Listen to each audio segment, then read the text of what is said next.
Shalom, selamat malam. Salam sejahtera dalam kasih Tuhan.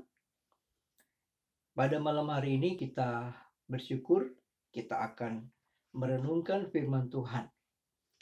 Mari dengan kerendahan hati kita mau meminta pimpinan daripada Tuhan. Mari kita berdoa. Bapa kami dalam kerajaan surga, di dalam Yesus Kristus, Tuhan dan Juru Selamat kami, malam hari ini kami siap untuk merenungkan firman-Mu. Kiranya Engkau menolong kami, berikan kepada kami hikmat untuk dapat mengerti kebenaran firman-Mu yang akan kami renungkan. Biarlah kemurahan dan kekuatan daripada-Mu menyertai hamba untuk menjadi alat berkat di dalam tangan Tuhan. Di dalam nama Tuhan Yesus Kristus kami berdoa. Amin. Bapak Ibu yang kekasih dalam Tuhan, kita melanjutkan pelajaran kita, renungan dari Kisah Para Rasul, pasal 6 ayat 1 sampai 7. Kisah Para Rasul pasal 6 ayat 1 sampai 7. Sudah siap? Saya akan membacakan. Demikian firman Tuhan. 7 orang dipilih untuk melayani orang miskin. Pada masa itu, ketika jumlah murid makin bertambah, timbullah sungut-sungut di antara orang-orang Yahudi yang berbahasa Yunani terhadap orang-orang Ibrani, karena pembagian kepada janda-janda mereka diabaikan dalam pelayanan sehari-hari. Berhubungan dengan itu, ke-12 rasul itu memanggil semua murid berkumpul dan berkata, "Kami tidak merasa puas karena kami melalaikan firman Allah untuk melayani meja. Karena itu, saudara-saudara, pilihlah 7 orang di antaramu yang terkenal baik dan yang penuh roh dan hikmat, supaya kami mengangkat mereka untuk tugas itu. Dan supaya kami sendiri dapat memusatkan pikiran dalam doa dan pelayanan firman." Usul itu diterima baik oleh seluruh jemaat. Lalu mereka memilih Stefanus, seorang yang penuh iman dan Roh Kudus, dan Filipus, Prokorus, Nikanor, Timon, Parmenas, dan Nikolaus, seorang penganut agama Yahudi dari Antioquia. Mereka itu dihadapkan kepada rasul-rasul, lalu rasul-rasul itu pun berdoa dan meletakkan tangan di atas mereka. Firman Allah makin tersebar dan jumlah murid di Yerusalem makin bertambah banyak. Juga sejumlah besar imam menyerahkan diri dan percaya. 7 orang diaken. Dalam perikop ini, tadi kita tahu bahwa ada 7 orang dipilih khusus untuk melayani orang miskin. Ya, perikop ini sebenarnya diterima sebagai penetapan jabatan diaken. Diaken sendiri dari kata diakonos, pelayan yang membantu pelayanan yang bersifat sosial, jasmani, juga pelayanan yang secara administrasi di dalam gereja, dan itu digunakan secara khusus untuk menangani pengelolaan dalam jemaat. Nanti kita juga bila ada kesempatan kita akan mendalami apa yang terkait dengan tentang diaken itu di dalam 1 Timotius pasal 3 ayat 8 sampai 13.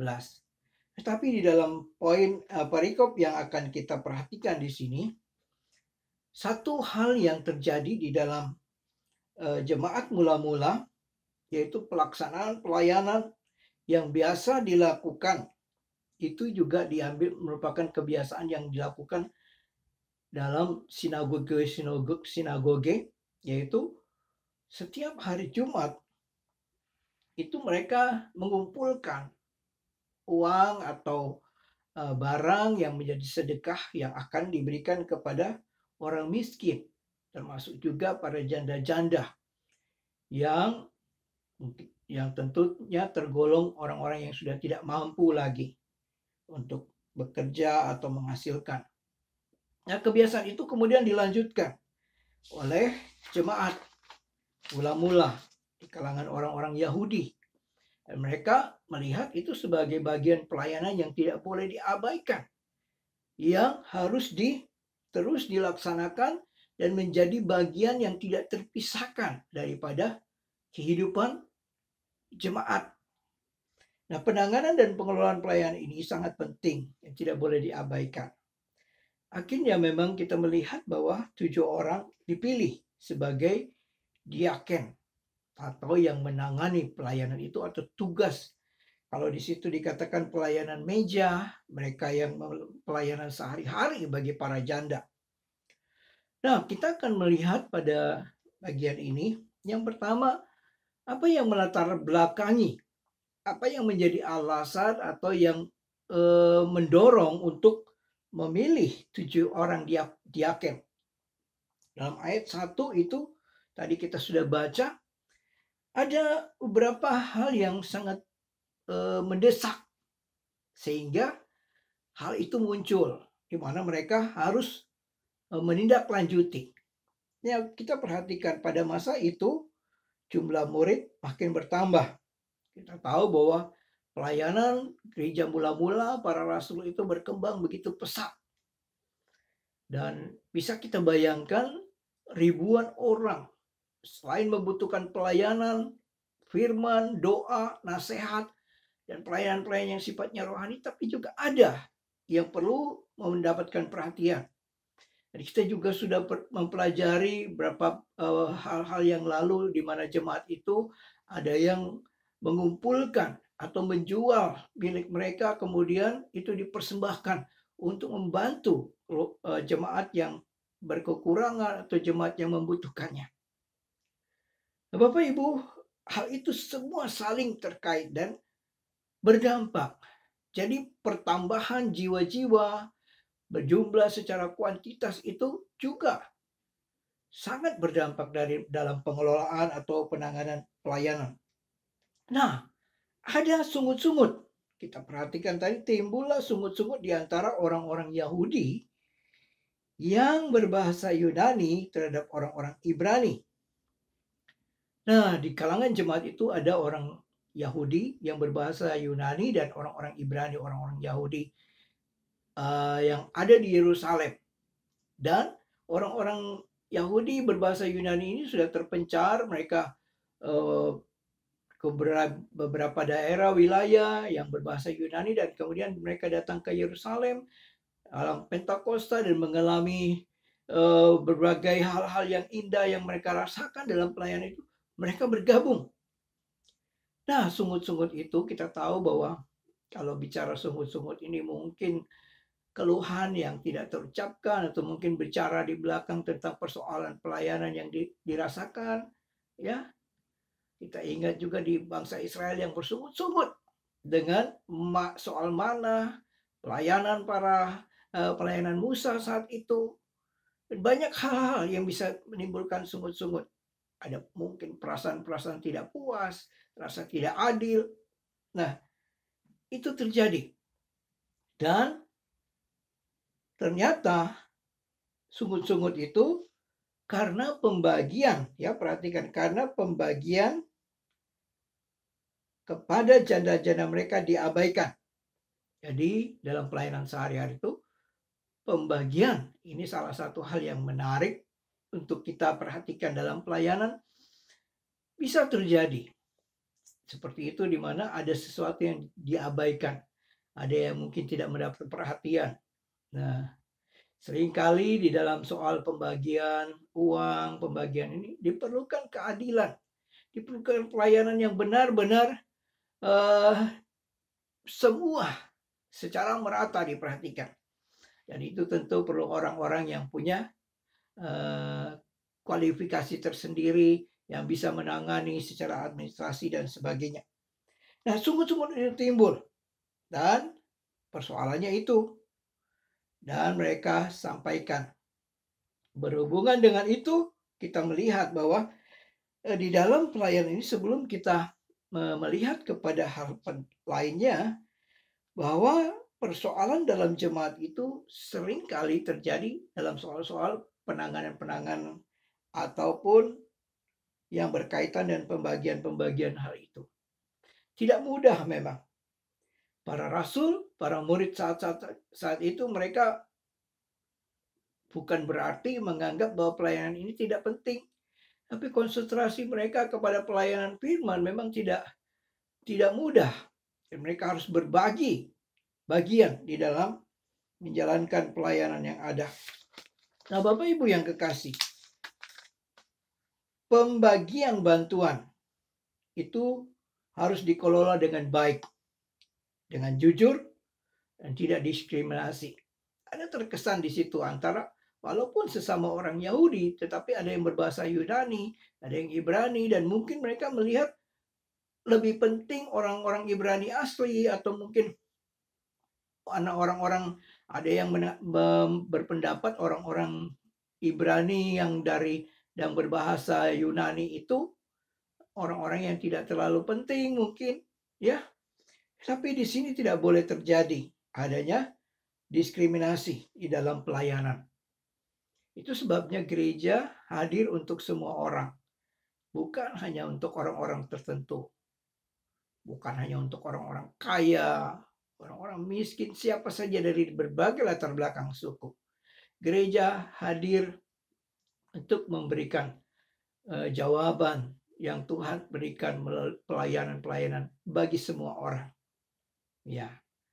Nah, disinilah kita melihat efektivitas, fokus, dan pelayanan itu sangat penting. Tapi mari kita perhatikan. Bagian kedua yang penting juga ialah sikap dan solusi terhadap masalah yang dihadapi. Nah, para murid itu dikatakan berhubungan dengan itu ke-12 rasul. Ya, kita tahu 12 rasul ini sebuah sebutan bagi komunitas untuk murid-murid yang dipilih Tuhan Yesus. Dan itu selalu Lukas pakai untuk menggambarkan betapa kepemimpinan mereka itu, pengaruh mereka juga sangat penting di dalam menjalankan pelayanan bagi jemaat. Nah, memanggil semua murid, ayat 2 ya, berkumpul. Nah, sikap di sini kita akan melihat bahwa para rasul ini punya sikap yang sangat peduli. Ya, kita perhatikan, kami tidak merasa puas karena kami melalaikan firman Allah untuk melayani meja. Kami tidak merasa puas atau tidak patut, ya. Jadi ada sesuatu yang bagi mereka tidak dapat leluasa, atau hati mereka merasa sangat prihatin dengan kondisi seperti itu, ya. Bagaimana mereka melalaikan pelayanan yang dikatakan penting juga. Di sini mereka melihat bahwa pelayanan firman dan pelayanan itu sama-sama penting dan harus mendapatkan perhatian yang sama. Nah, dalam gereja atau dalam pelayanan jemaat, kita mungkin ada yang pelayanan ibadah lebih penting. Pelayanan penginjilan lebih penting. Diakonia tidak penting. Semua pelayanan itu penting. Dan disinilah dibutuhkan para pemimpin-pemimpin yang peduli dan melihat secara keseluruhan pelayanan itu. Karena semuanya akan memberikan masukan dan dampak bagi perkembangan gereja. Itu sebabnya para rasul ini melihatnya tidak baik kalau kami memperhatikan pelayanan ini dan melalaikan yang lain. Nah, disitulah kemudian mereka memanggil semua orang itu mengungkapkan apa yang mereka rasakan. Mereka punya hati yang peduli. Mereka mungkin sibuk dan begitu banyak perhatian menjawab persoalan dalam secara rohani, berdoa. Tapi mereka juga tidak mengabaikan pelayanan diakonia atau pelayanan sosial untuk janda-janda. Itu sebabnya hati mereka tersentuh dengan bagian ini. Tidak boleh hal itu terjadi. Melalaikan pelayanan yang satu untuk lebih utamakan yang lain. Ternyata semua pelayanan itu menyatu, diikat di dalam kasih Tuhan untuk membawa kemajuan, membawa kesaksian buat orang-orang untuk melihat bagaimana gereja itu menjadi berkat. Nah, dari sikap ini kita melihat bahwa pentingnya para pemimpin, orang-orang yang punya hati, yang tidak hanya melihat satu jenis pelayanan, tetapi semua pelayanan penting. Nah, di situ kemudian saya ingin tambahkan lagi di dalam ayat yang keempat, di situ dikatakan, dan supaya kami sendiri dapat memusatkan pikiran dalam doa dan firman. Jadi ada hal yang para rasul itu punya konsentrasi penting, ialah memusatkan pikiran, bisa lebih banyak waktu, lebih banyak memberikan perhatian secara khusus. Bukan berarti mengabaikan yang lain, tetapi disinilah kita belajar untuk fokus di dalam pelayanan. Seringkali begini, saya itu misalnya punya karunia. Saya punya karunia mengajar, atau punya karunia di bidang pelayanan musik, ibadah. Kita akan lebih konsentrasi kepada bidang-bidang yang sesuai dengan karunia. Tapi dengan kita punya konsentrasi seperti, bukan berarti kita lantas melupakan. Mungkin ada yang lebih tepat, orang yang lebih tepat di bidang itu. Di bidang diakonia, mengembangkan bidang misi dan sebagainya. Tetapi di sini menyadarkan kepada kita bahwa setiap pelayanan itu harus ada konsentrasi penuh dan ada fokus yang penting. Karena mungkin ada seorang hamba Tuhan yang all round ya, bekerja dengan semua bidang. Tetapi efektivitas dan fokus di sini menyadarkan satu orang tidak mungkin melakukan banyak pelayanan. Dia minimal Tuhan berikan kepadanya Roh Kudus melengkapi dia dengan satu karunia. Dan satu karunia itu akan efektif dan fokus ketika dia lebih memusatkan pikiran. Ya. Jadi disinilah kita belajar bahwa setiap jemaat itu Tuhan berikan kesempatan untuk melayani. Tetapi ketika Tuhan memberikan kesempatan untuk melayani itu, dia harus memusatkan pikiran. Jadi para rasul menunjukkan kepada kita teladan bagaimana mereka memusatkan pikiran di dalam pelayanan yang mereka lakukan. Nah, di situ kemudian kita perhatikan, karena itu saudara-saudara, pilihlah 7 orang di antaramu yang terkenal baik, yang penuh roh dan hikmat, supaya kami mengangkat mereka untuk tugas itu. Ya, ada solusi yang dipikirkan, ada suatu hal yang mereka pertimbangkan. Pilihlah 7 orang. Angka 7 kadang-kadang yang sering dikaitkan dengan simbol angka yang sempurna, ya, dikaitkan dengan 7 hari atau sebagainya. Tetapi di sini tidak ada kaitan dengan itu ya. Dan memang fokus mereka ialah kebutuhan pelayan diakonia itu mereka pilih 7 orang. Syaratnya terkenal baik, penuh roh, dan hikmat. Terkenal baik itu bicara tentang kesaksian hidupnya, pendiriannya yang baik, kemudian bicara juga tentang reputasi, dikenal sebagai orang yang tidak ada cacat celah. Tidak gampang ya. Orang menilai, mungkin ada yang menilai orang dari penampilan, ada juga yang menilai dari masa lalu, ya. Ada juga yang menilai dengan berbagai alasan-alasan latar belakang keluarga dan sebagainya. Tetapi di sini dikatakan terkenal baik. Keberadaan saat itu sebagai orang yang sudah percaya, orang Kristen yang punya kesaksian yang baik. Secara sosial dia adalah orang yang baik. Nah, tentu penilaian ini sangat penting untuk supaya dia bisa dapat melayani dan bisa diterima secara sosial. Kemudian penuh roh, ini secara rohani sangat penting juga. Dipilih 7 orang yang penuh roh, orang yang sudah mengalami, sudah percaya Kristus dan mengalami kepenuhan roh, di mana roh hidupnya dipimpin oleh roh.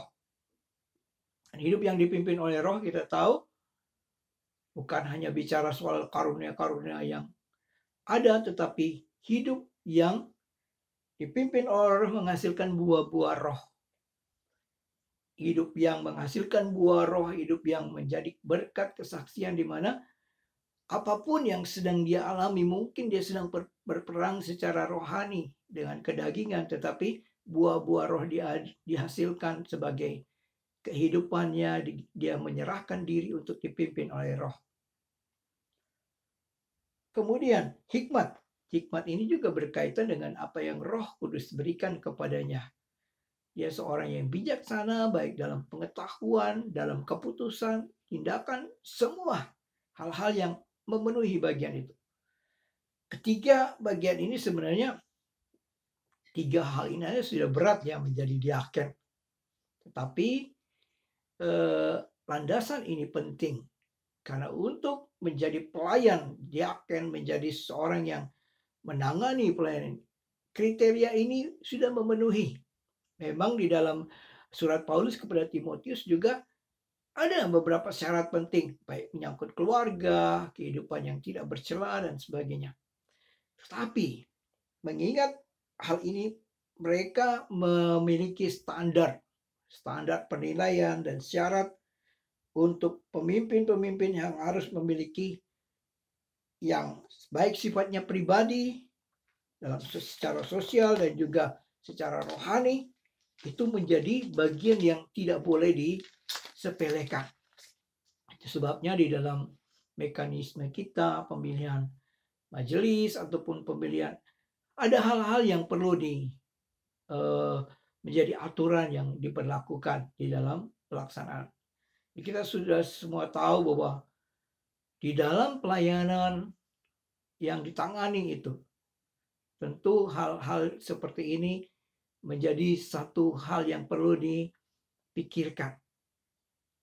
Kita mekanisme dalam gereja-gereja kepemimpinan ada yang episkopal, pemimpin tertinggi, ada yang presbiter, kelompok pemimpin yang terdiri dari penatua, dan kemudian ada diaken, ada juga yang kongregasional yaitu kepemimpinan jemaat, ya, di mana semuanya berperan. Tapi kita ada aturan-aturan yang berlaku untuk pelaksanaan pemilihan. Mencari orang di antaramu. Jadi bukan orang lain, tapi yang ada di antaramu. Dan tentu lebih jauh mengenal, lebih jauh mengerti, dan bahkan pengalaman-pengalaman bersama di dalam komunitas itu membuat mereka saling menguatkan. Jadi 7 orang di antaramu yang terkenal baik, yang penuh roh, hikmat, supaya untuk menangani pelayanan meja. Nah, apa yang menarik dari bagian ini mengajarkan kepada kita supaya gereja itu tertib dan teratur dan mendapatkan orang-orang yang dapat dipercaya, yang diandalkan. Memang harus ada bagaimana prosedur pemilihan yang benar. Dan kita tahu gereja-gereja sudah ada aturan yang resmi, sudah ada hal-hal yang bisa dijalankan untuk menentukan pilihan. Dan setiap jemaat mendapat peluang, kesempatan untuk melayani di bagian. Dan tentu adalah orang-orang yang memenuhi persyaratan-persyaratan yang sudah diatur. Berdasarkan firman Tuhan, berdasarkan aturan yang dibuat dalam gereja, dan semuanya saling melengkapi. Dibutuhkan orang-orang yang tepat untuk melayani bidang ini. Akhirnya kita melihat usul itu diterima. Ya, usul itu diterima baik. Perhatikan, usul itu diterima ayat ketiga ini. Mereka langsung merespon dan melaksanakan bahwa ini yang sangat dibutuhkan. Jadi usul diterima, lalu mereka memilih. Mereka memilih. Usul ini sangat penting diterima dan dihargai. Mungkin mereka berdiskusi dan terjadi perbedaan pendapat, mungkin juga ada masukan-masukan, tetapi akhirnya harus sampai pada keputusan usul itu diterima baik oleh seluruh jemaat. Bagian ini perlu kita terus bangun di dalam kehidupan jemaat. Bukan berarti seragam atau semua harus ini, tetapi di tengah perbedaan itu Tuhan menaruh satu hati yang dipenuhi dengan kasih Kristus. Jadi, walaupun terjadi perbedaan, semua harus mengakui Kristus. Dan bukan satu orang yang terhebat, terkenal, tetapi Yesus Kristus. Melalui kasih Kristus itu diikat kesatuan tubuh itu. Dan di sini kita belajar bahwa semua usul mungkin ada perbedaan, tetapi kemudian ada usulan-usulan itu diterima baik dan mereka memilih. Ya, kita perhatikan sesuai dengan kriteria yang sudah diatur, yang disepakati. Kemudian mereka memilih Stefanus, Filipus, Prokorus, Nikanor, Timon, Parmenas, dan Nikolaus. Ini nama-nama Yunani. Dan tentu juga mereka memperhatikan bagaimana komunikasi dengan orang-orang Yahudi berbahasa Yunani, mungkin dari kelompok orang-orang Yunani yang ada, tapi tujuan terpenting ialah pelayanan itu dapat dilaksanakan dengan baik. Dibutuhkan orang-orang yang komunikatif, dibutuhkan orang-orang yang dapat dipercaya, seperti Stefanus dikatakan memiliki iman dan roh setia. Kelihatannya Stefanus agak menonjol ya, tetapi semua ini dipilih, ada Filipus dengan nama-nama yang ada, dan kita tahu bahwa di kalangan orang-orang Yahudi ada yang bernama Yunani, ada juga yang mempunyai dua nama Yunani, nama Ibrani. Tapi poinnya di sini mengajarkan kepada kita, siapapun orangnya, namanya siapa, tetapi tetap menjadi hal-hal yang perlu kita menghargai pribadi seseorang dan melihat seseorang itu bukan sekedar dari namanya. Mungkin Stefanus namanya berarti mahkota kemenangan, Filipus pencinta kuda, yang lain ada Nikanor berarti penakluk, Timon berarti terhormat, beberapa yang lain tidak ada penjelasan, tetapi apapun yang menjadi arti nama itu, mungkin gambaran orang saat itu nama itu sangat berarti. Kita pun juga menghargai nama seseorang. Nama-nama ini disebut sebagai bagian orang-orang yang akan terlibat di dalam pelayanan ini. Nah, Bapak Ibu yang kekasih, setiap anggota jemaat punya peluang untuk dapat dilibatkan di dalam pelayanan diakonia. Dan tentu setelah melalui berbagai proses, baik secara karunia, diperhatikan orang-orang yang punya penilaian yang baik, dan tentunya mereka juga orang-orang yang perlu didukung dengan doa, dengan berkat, dan itulah yang dibuat setelah mereka dipilih, dibawa ke hadapan rasul-rasul. Mungkin kalau sekarang itu ada interview sedikit, ada semacam, tetapi poinnya di sini mereka diperhadapkan kepada para rasul untuk melihat apa adanya orang-orang yang dipilih itu. Dan kemudian para rasul mendoakan dan menumpangkan tangan, meletakkan tangan di atas mereka sebagai tanda bahwa para rasul mendukung, memberikan mandat atau memberikan penugasan, pendelegasian tugas kepada mereka dengan otoritas dan berkat daripada Tuhan. Kalau kita perhatikan dari tugas ini, mereka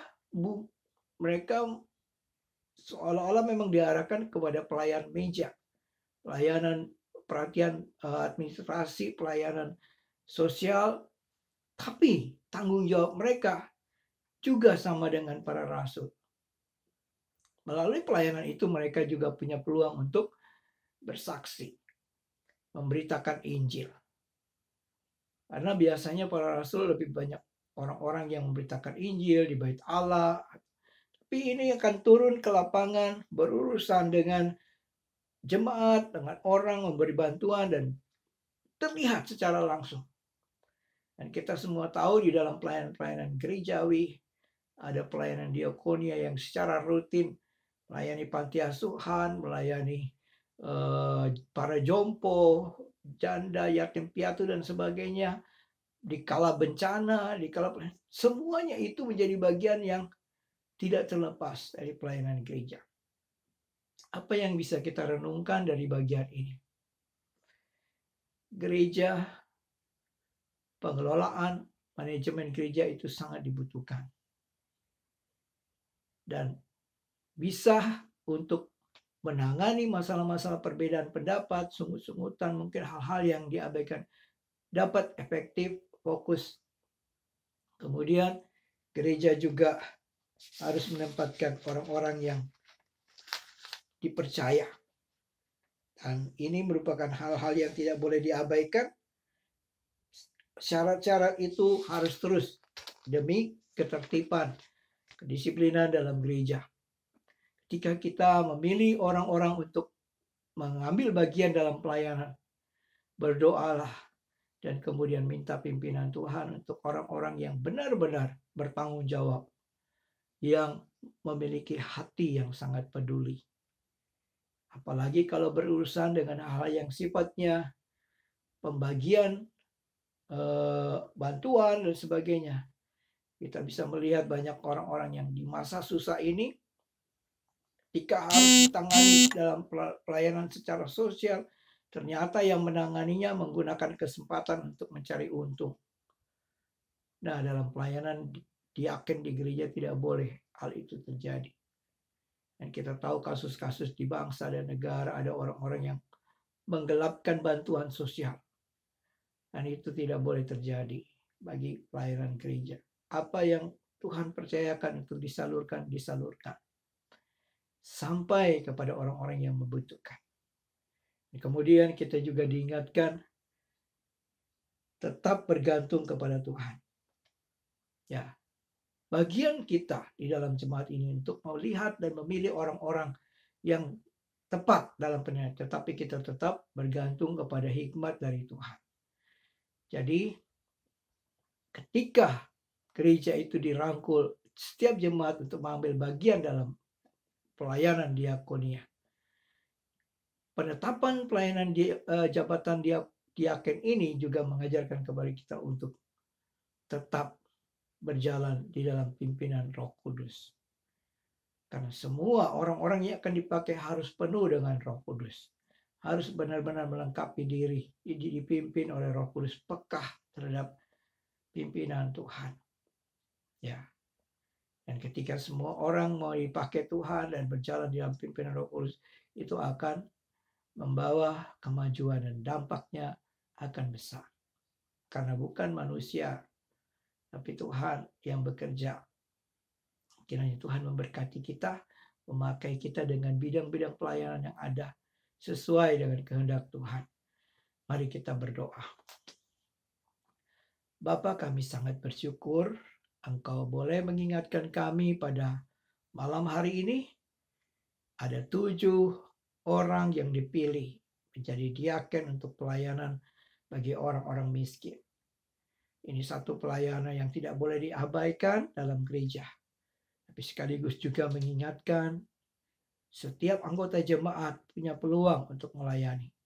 Tapi mereka harus menyiapkan hati dan diri mereka sesuai dengan kriteria dan kebenaran yang Tuhan boleh tetapkan. Tuhan juga memberkati para pemimpin gereja yang ada saat ini. Biarlah melalui peluang seperti ini Tuhan juga memberi hikmat bijaksana di dalam melengkapi jemaat untuk siap melayani. Pelayanan diakonia, pelayanan meja adalah sama pentingnya juga dengan pelayanan firman. Tetapi setiap orang yang dipercayakan untuk pelayanan firman, ia harus memusatkan hati dalam pelayanan firman dan doa. Begitu juga untuk para pelayan di bidang diakonia. Tuhan, berikanlah kemurahan dan kekuatan daripadamu bagi para majelis hamba Tuhan dan aktivis yang giat di dalam pelayanan. Tuhan berkati, Tuhan juga memberikan peluang semua pelayanan-pelayanan diakoni yang telah dilaksanakan, baik dalam masa bencana yang lalu, perhatian-perhatian kepada jemaat yang miskin, jemaat yang kekurangan, yang sedang menghadapi pergumulan hidup. Biarlah kasih Tuhan yang melimpah sehingga dapat berbagi, dapat meluangkan waktu untuk memperhatikannya di dalam kasih dan kemurahan daripada Tuhan. Berkati jemaat-Mu ya Tuhan, berkati mereka dalam usaha sekarang. Mungkin ada banyak kondisi yang sulit, mungkin ada banyak situasi yang mungkin membuat mereka sulit, tapi kami percaya Tuhan bersama mereka menguatkan, dan kami percaya Tuhan pasti membuka jalan untuk mengatasi kesulitan-kesulitan yang ada. Ini doa syukur kami Bapa, terpuji nama-Mu, hanya di dalam nama Tuhan Yesus Kristus kami berdoa. Amin.